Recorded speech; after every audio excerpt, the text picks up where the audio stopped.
Hello! Alright, we've just started scratching the surface of what Node.js is and what it can be used for. We know that it's a runtime for JavaScript that's built on Chrome's V8 JavaScript engine, which it uses to understand JavaScript and give instructions to the computer. But we could talk all we want about Node and what it can do for us, and without actually using it and seeing it in action, we're not going to fully understand it. So let's get Node set up on our computers and actually write our first Node program. From there, we can work backwards and see how does it work? What's the architecture of it? Why do we use it? And really dive deep into what Node is underneath it all. If we go to the official Node.js website at nodejs.org, in our browser, we're immediately shown two download options for our operating system. The browser is detecting which operating system we're using and giving us the two best options. We now have a choice between the LTS version and the current version. You see, Node.js has been around for quite a while, but it's still changing. It's still being updated and getting better. If you wanted to stay with the latest, greatest features and updates, with a slightly larger risk of more bugs and instability, you can go for the current active version here, whatever it is when you're watching this video. But you can see that the recommended version for most users over here is the LTS, or long-term support version of Node.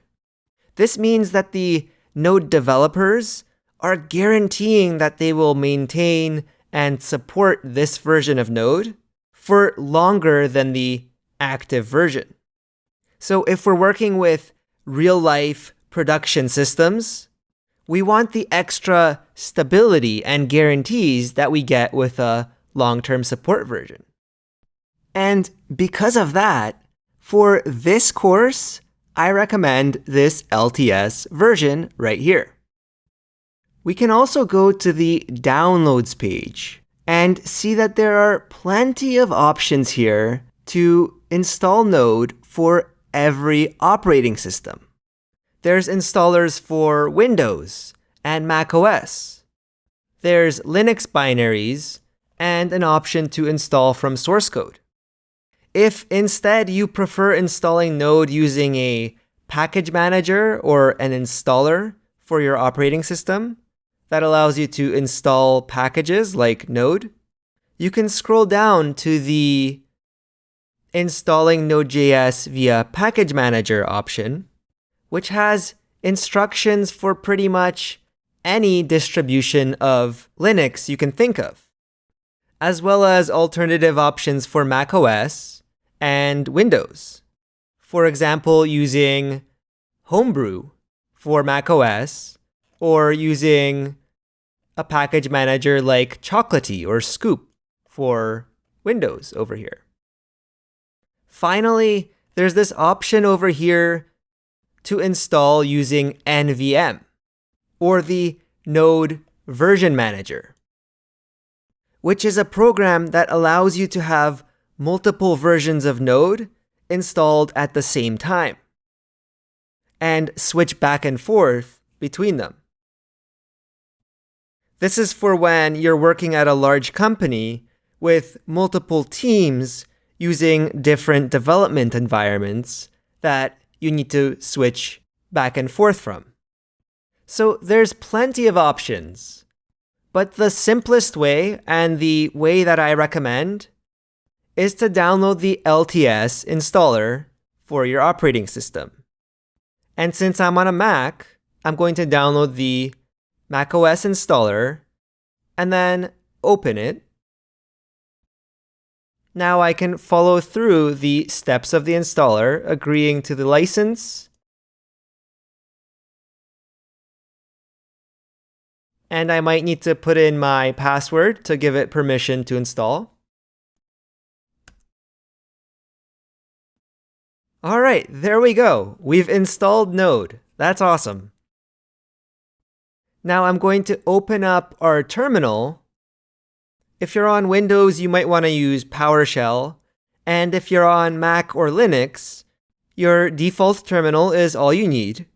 Because we've installed Node, we can now type in the node command, and we can pass in this -- version flag after the node command, or node-v for short. And if the version of Node that we get back that's been installed on our system matches the version that we selected from the website, we're good to go. We can also run Node without the version flag and type in some JavaScript code, like 2 + 2 or woo plus who, and it will be executed by the Node.js runtime. Now we could exit from Node by typing .exit and pressing enter, or by pressing Ctrl+C twice, which will put us back into our terminal. Awesome. So let's get Node installed and start diving into the fun stuff. I'll see you in the next video.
So what happens when I run the Node program inside of the terminal? I'm now running Node, and everything I type, so hello, is treated as JavaScript code. In this case, as a variable that hasn't been defined yet, which causes Node to give us this reference error. When we run Node and don't type anything after it, not passing in any arguments, we're running Node in a mode that's called the REPL. That's REPL, which stands for read, eval, print, and loop. Before we dig into that, let's think about what would happen if we typed in some code here. So say we added woo plus who. Well, in JavaScript, this would concatenate the string woo with the string who, and we get woohoo. And if we take this same code and assign it to a variable, say a constant called cheer, that variable is now assigned the value of this computation. So now if we type cheer, cheer has been assigned to woohoo. So what exactly is going on here? When we run Node and we're in our REPL, we can type in JavaScript code like our cheer. And the REPL responds to this input in some way. It responds to it by reading the input, that's the R in REPL, evaluating it, printing the result of running that computation, of running that JavaScript code, and then loops all over again. So first we perform all of these actions in sequence, and then we loop back to the start, where our REPL environment will be ready to read in the next line of JavaScript. And this will continue until we exit the program with our Control-C key combination, or we type .exit and press enter. So what exactly does the read step here do? It includes reading in our code that we type with the keyboard, but also parsing that code.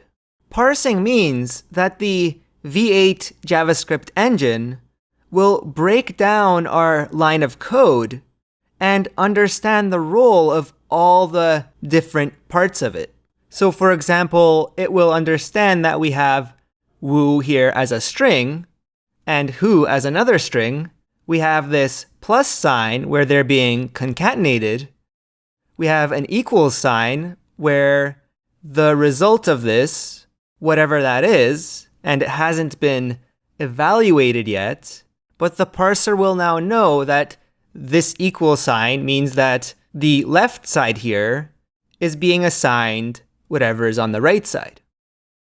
This parsed code will then be run and evaluated by V8, which will give us the result of this line. So it will add these two strings and assign them to the cheer constant. And finally, the result will be printed to the console in our terminal. So when we concatenated our strings, we added them together, and the result of that expression was printed in our REPL. Now, when we defined our constant, we got back undefined, because when we assign a constant, nothing is returned in JavaScript. It's only once we print our variable that we get the value of our string. Woohoo! All right, so it's worth noting that when we're typing code into our REPL, the code that we wrote earlier sticks around. So we could now type cheer, and we would always get back woohoo. I could create another constant, greeting equals hello, and I could call that. But if I try to redeclare cheer, say by creating another variable and setting it to yippee, I get a syntax error, which is JavaScript telling me that cheer was already declared. So we could continue building up larger programs using the building blocks that we've already created. But if we close our REPL and then reopen it, we lose track of what we were doing. REPLs tend to be good for quick testing of little bits of code in isolation and experimenting with how Node behaves. For example, if we're curious what happens when we try to add a number to a string, we could test that out in our REPL. But nobody would use a REPL to write a large application. It's just not the right tool for the job. It doesn't provide a way for us to save our code or separate it into different files. It doesn't allow us to edit the code that we wrote previously. Usually, we'll be writing our code for Node applications in JavaScript files in a code editor. Let's keep building up our knowledge and find out all about how to set up our Node development environment in the next couple of videos. I'll see you then. Once we have Node installed, you might want to open up your favorite text editor to start writing some JavaScript. You can use whatever you want for this. The most popular one right now is Visual Studio Code, or VS Code.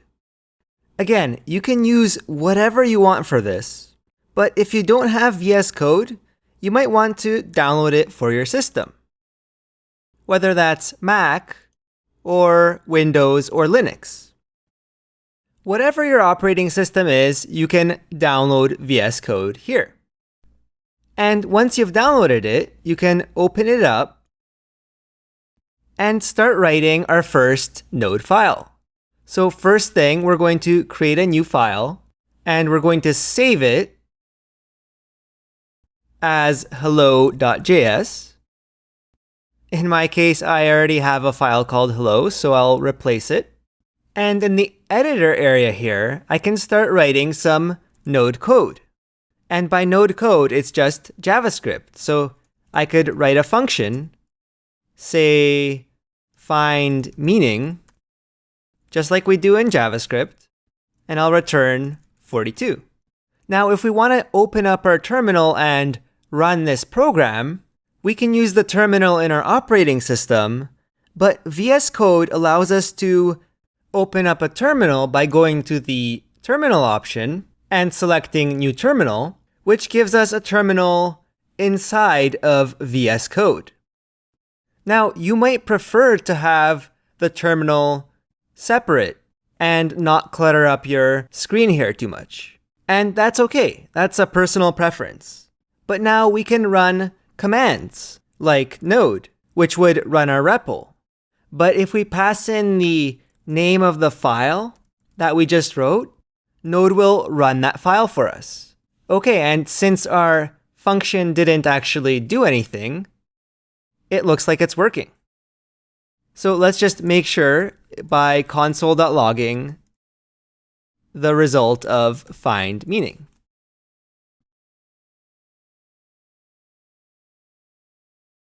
Awesome, it looks like things are working. Now, one of the great things about VS Code is that it supports a lot of different extensions for Node.js. These are add-ons that make our development life a little bit easier.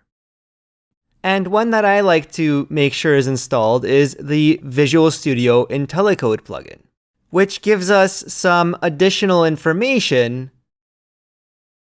and auto-completion items for when we're writing our code. So we can install that by pressing install. And now in our JavaScript files, if we start writing some code, the topmost element here, the first suggestion, is the one that's most likely to be relevant to your program.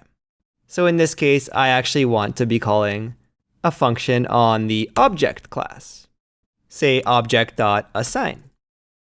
The IntelliCode plugin makes the auto-completion in VS Code a little bit more effective. And you can scroll through these plugins and select whichever ones you prefer. Say we're making containers with Docker and we want to install a plugin for that. We could do that. but that's for later in the course. And it's completely optional.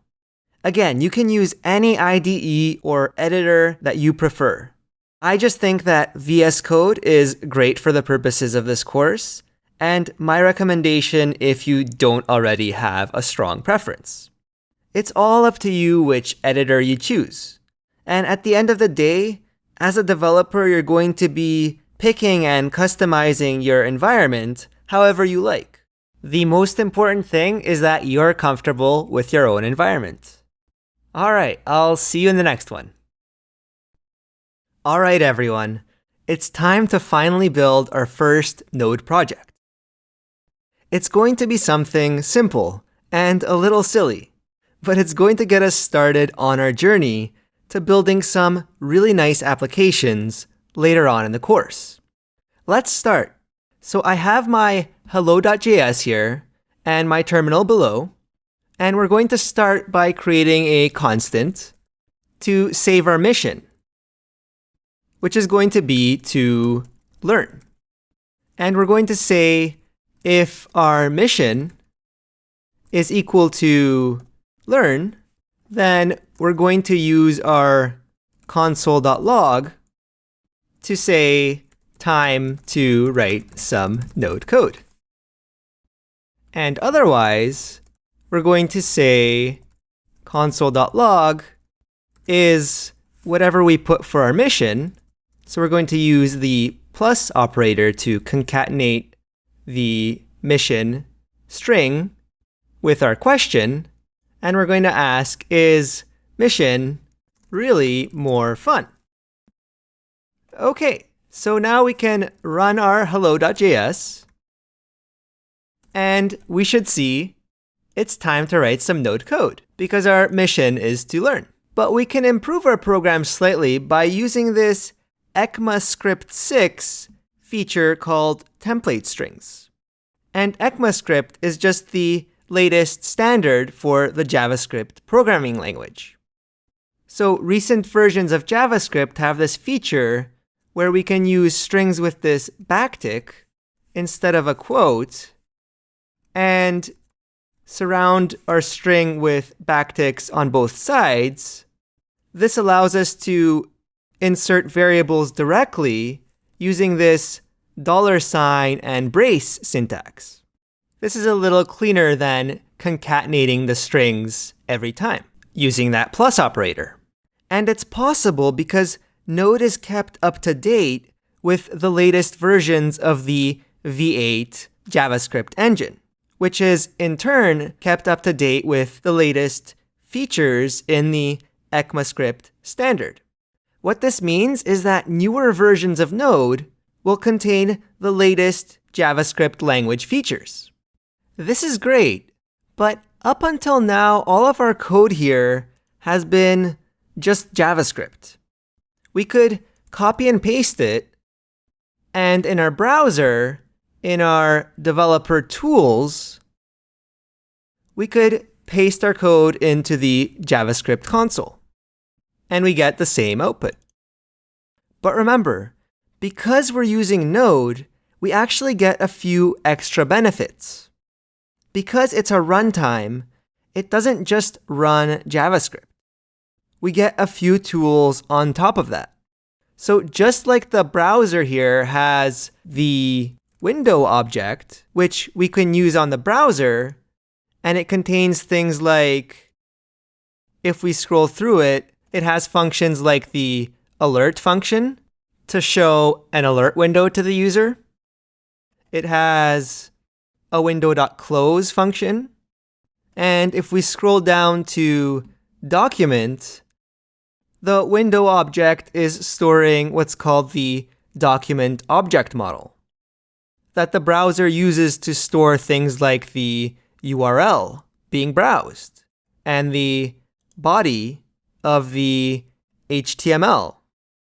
These are all things that are not JavaScript. They're added by the browser to support the functionality that it needs.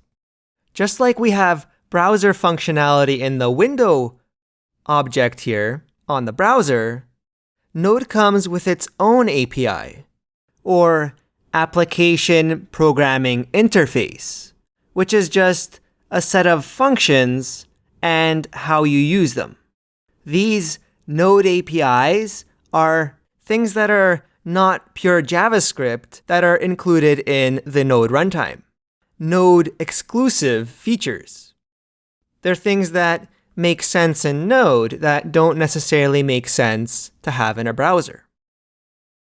So let's take a look at an example in our Node REPL by typing just the Node command. You'll notice that we don't have access to the window object. Just like we discussed, it doesn't really make sense to have in Node, but we have other features like the process object and a few others that we'll talk about later. But we can scroll through here and we see that there's a whole bunch of different information about the process, which is just the Node program that's currently running here. One of the features in this Node object that I want us to take a look at right now is this argv property that we can see contains an array. And right now it just contains the path to our Node executable. So this will be different on your system depending on where Node has been installed, and depending on which operating system you're running Node on.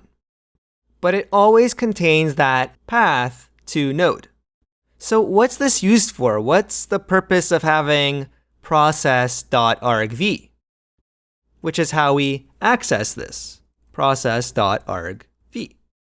Well, let's explore this a little bit in our browser.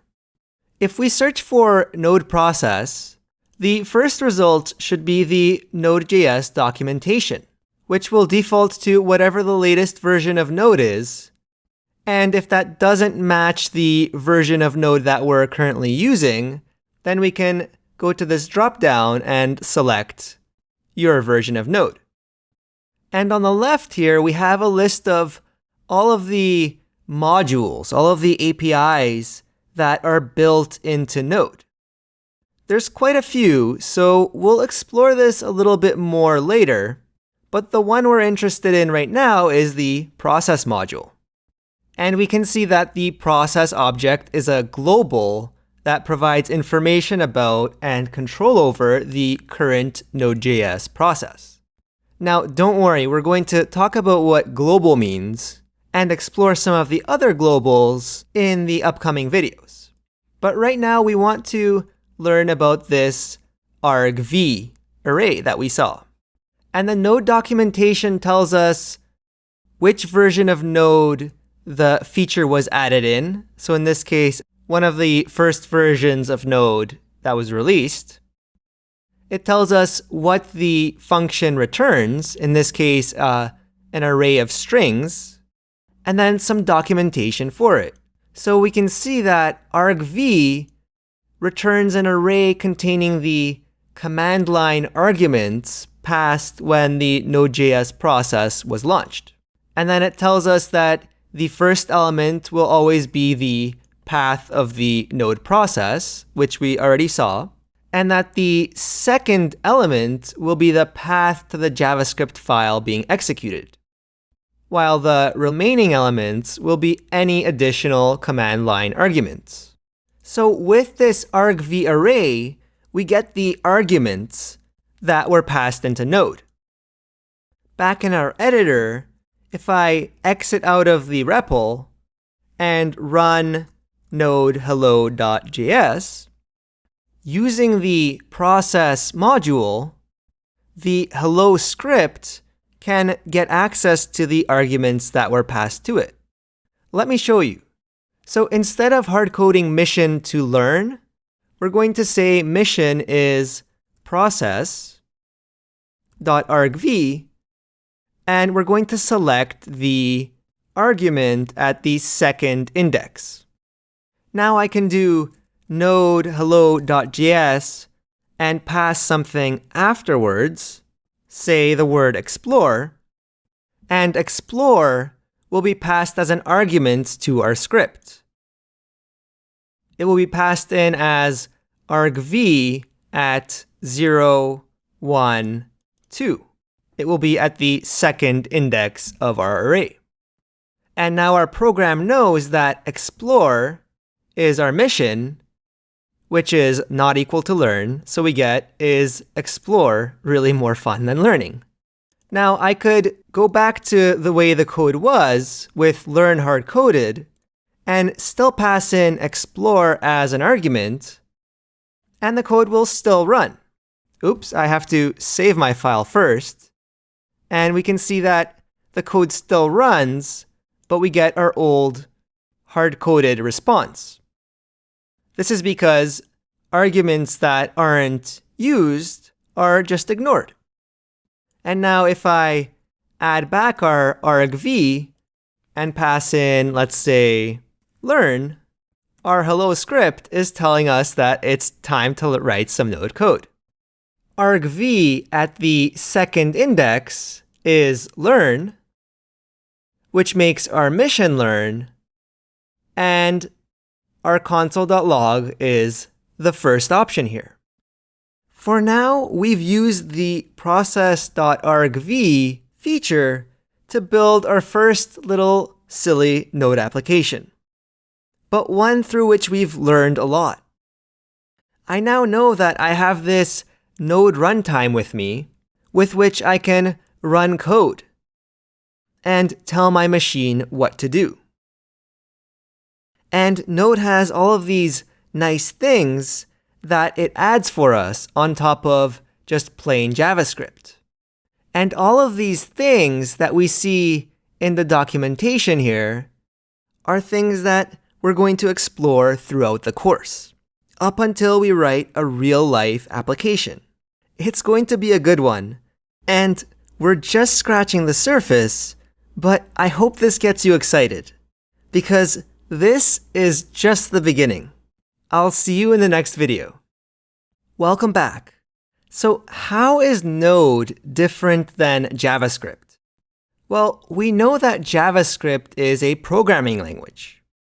And anytime you want to run some JavaScript code or a file on your computer, you send it to a JavaScript engine, like Chrome's V8, but also potentially others, like Firefox's SpiderMonkey engine, or Chakra, which was used in early versions of Microsoft's Edge browser. This engine then converts those JavaScript instructions to those that your hardware on your computer or phone understands. And it then goes ahead and follows those instructions. In many ways, as a developer, you're the boss, and it's the computer doing all the hard work. I know that programming can be hard work sometimes too. But as programmers, we get to do the fun work, giving the computer all of the higher level JavaScript instructions, while it goes ahead and deals with all of the bits and bytes. Now, this flow applies regardless of how you're running your JavaScript, whether it's Node.js or Chrome or any of the other browsers. There's always a JavaScript engine reading in your code. In fact, all of these browsers that you see here use Chrome's V8 engine. Anyway, Node.js is a way of running JavaScript instructions on your computer outside of the web browser. Node only became possible because the Chrome team from Google made the V8 engine open source. And Ryan Dahl took advantage of this release by the Chrome team and created the Node runtime around the V8 JavaScript engine. Now, Node contains a lot more than just V8, but prior to Node, JavaScript could only be run in a browser and not standalone, because browsers were the only ones who had JavaScript engines, like V8. Node was built so that we could run JavaScript anywhere, including your computer, but also your phone, or, believe it or not, even to control robots. Whenever you run JavaScript outside of the browser, chances are you're running Node. Now, there are other JS runtimes available now, like Deno, which uses the V8 engine similarly to Node.js. And there's even ways of running Node.js using other JavaScript engines. So there's a way of plugging in the Chakra engine from Microsoft to power Node.js. But these are all modern developments. Node with V8 was where it all really started, and where using JavaScript on the backend, which is something we'll get into very shortly, it's where using JavaScript on the backend became widespread. Alright, so enough with the history review. What's the difference to us as developers when running JavaScript code in Node compared to when we run it in the browser? Going into our trusty REPL, we've already seen that in Node, window, and all of the global functions that it provides in the browser are not defined. This makes sense because there's no browser or browser window that's currently running. Instead, Node has its own version called global, which, like window, has a bunch of things that we can use. For example, the process object, which we saw earlier, and the argv property that has the list of arguments that were passed into our Node program. We can access things like global.process.argv, but we don't need to import them from elsewhere. In fact, we don't even need to specify that they come from global. We can just type process.argv, and it's already in scope. Global has all of the functionality that we can use directly. Even the console.log function that we're so familiar with is actually global.console.log. And we can say hello. We don't have access to browser-specific things like window or the document object, but we do have access to some very useful Node-specific things. Let's learn more about the globals that Node gives us in the next video. I'll see you then. Let's compare for a second our browser window APIs with our Node globals. In the browser, whether we're using the V8 engine, like Chrome, or something different like Firefox or Safari, we tend to deal with different things than Node. So while we have global in Node, we have window in the browser. And in the browser, we tend to deal with HTML and browsing documents instead of processes like a Node script or a Node server that are running on your system. And so on the browser, we have things that help us interact with our browsing history and figure out our location, the current address or URL our browser is pointed to. And there's this navigator object, which gives us access to data about the browser that we're currently using. These things don't make very much sense in Node. But on the other hand, we have access to things like the arguments that were passed into our process. We have information about modules that we've loaded with code and functions that we want to reuse. And because our Node scripts run on our computer and tend to live in files, when we're running Node scripts, we can get the file name of that script. And there's also __ dir name for the directory in which your script lives. As we'll see later in the course, these things will all be very useful for us when writing Node applications. But probably the most important one is this require function here, which we'll dive really deeply into because you'll see it in just about every Node program. But for now, just know that the require function here is built into Node's globals, and it allows us to import functions and modules, many of which allow us to do things that browsers wouldn't allow us to do. For example, to read and write files on your system, and even to create a server that serves those files over the internet.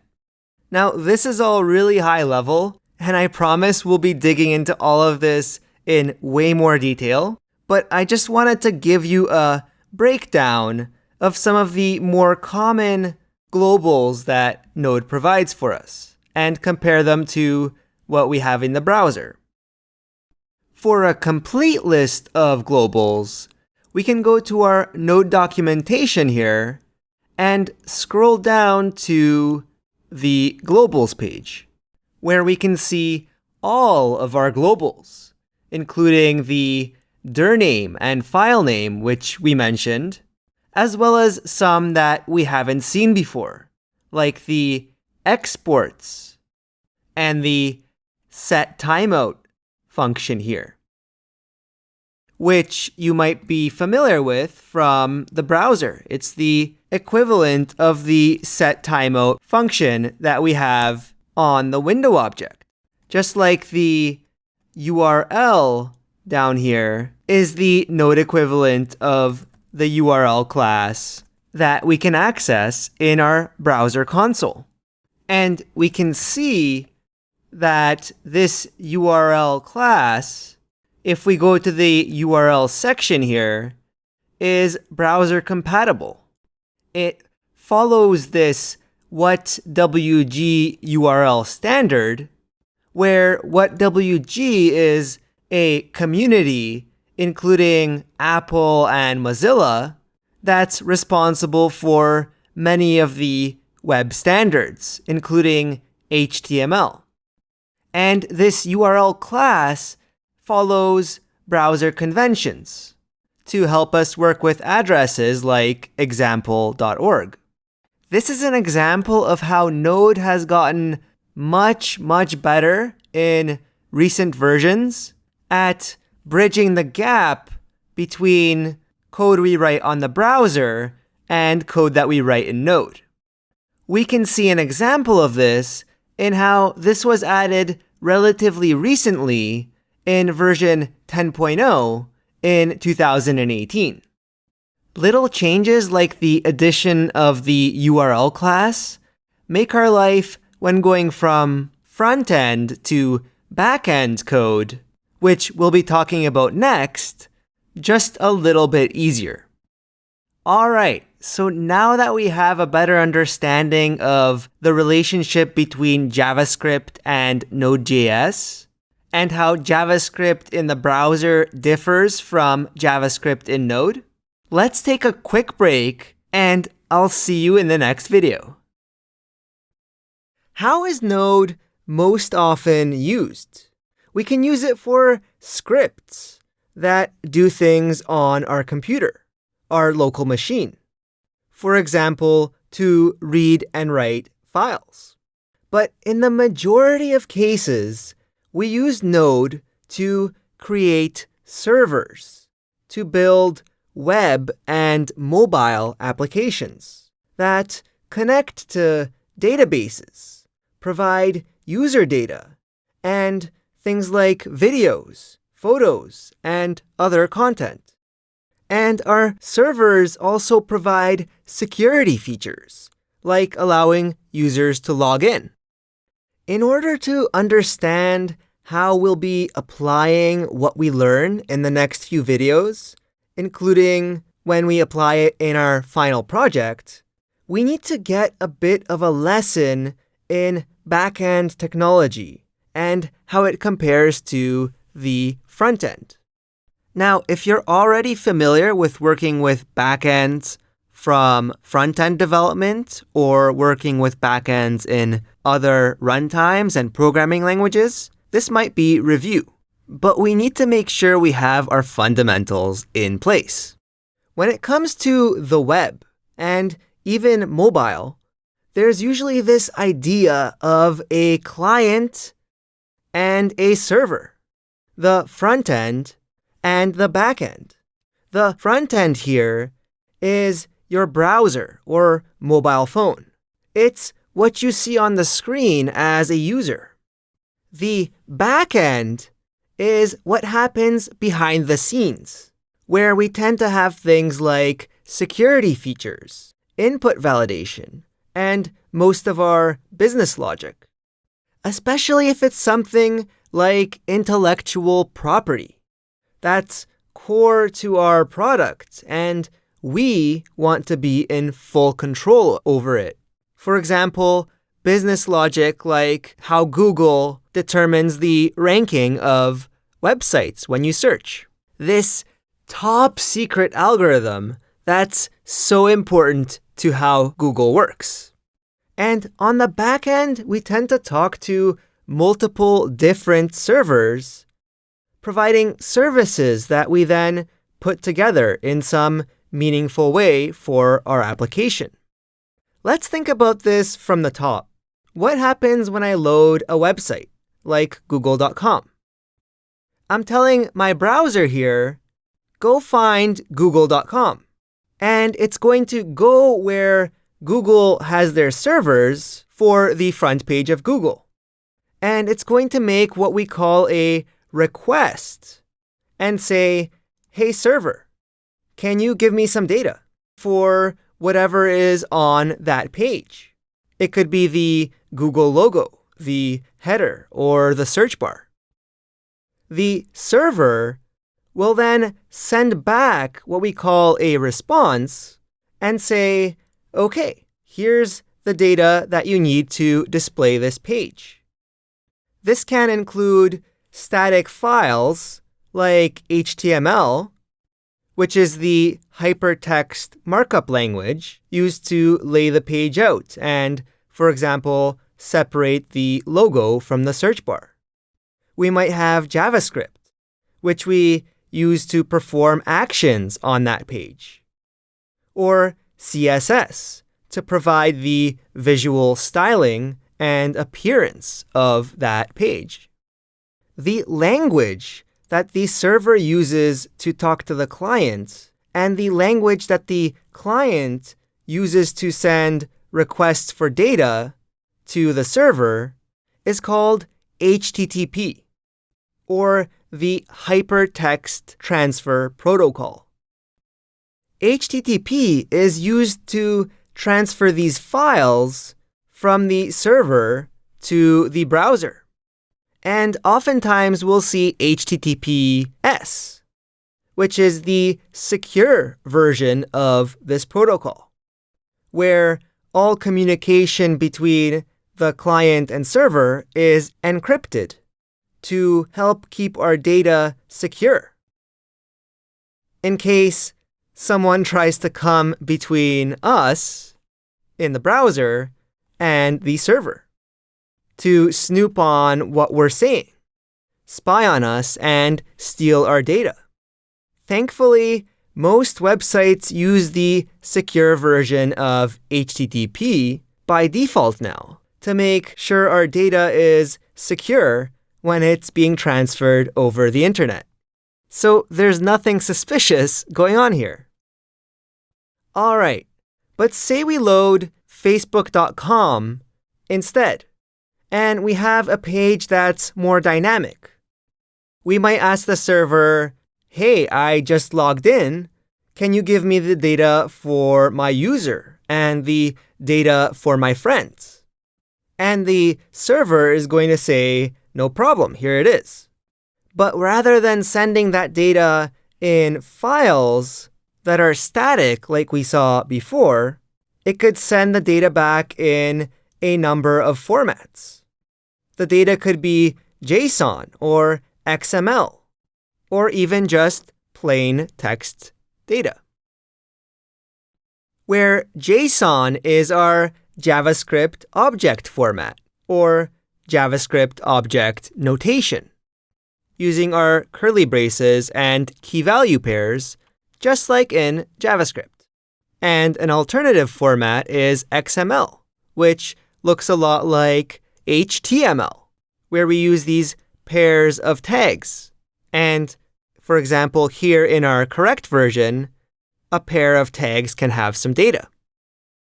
That's what the backend is for. It serves us the data that we need on the front end, on the client side, to show something useful to the user. So how are backends made?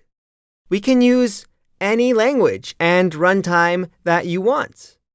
You can use Node, but also Python or Ruby, Java, or the Go programming language. And when we write code in those languages to serve our data to the front end, we call our code backend code. Now, you might be asking, why do we need the server to send us data at all? Why don't we just keep the data in the front end and do everything there? Well, on the server, we do things that we can't or shouldn't do on the browser.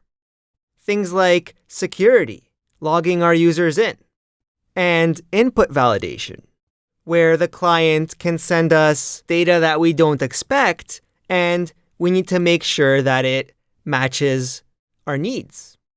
This idea of a client-server architecture that we just talked about is used by most of the web. And building out that server side is what most Node applications are built to do. Our front end is almost always written in some form of HTML, CSS, and JavaScript. But the back end can be in nearly any programming language. Node allows us developers the huge advantage of programming the back end and front end in the same language. And it provides dozens of other benefits that we're going to be talking about throughout the course. So let's get to it. I'll see you in the next video.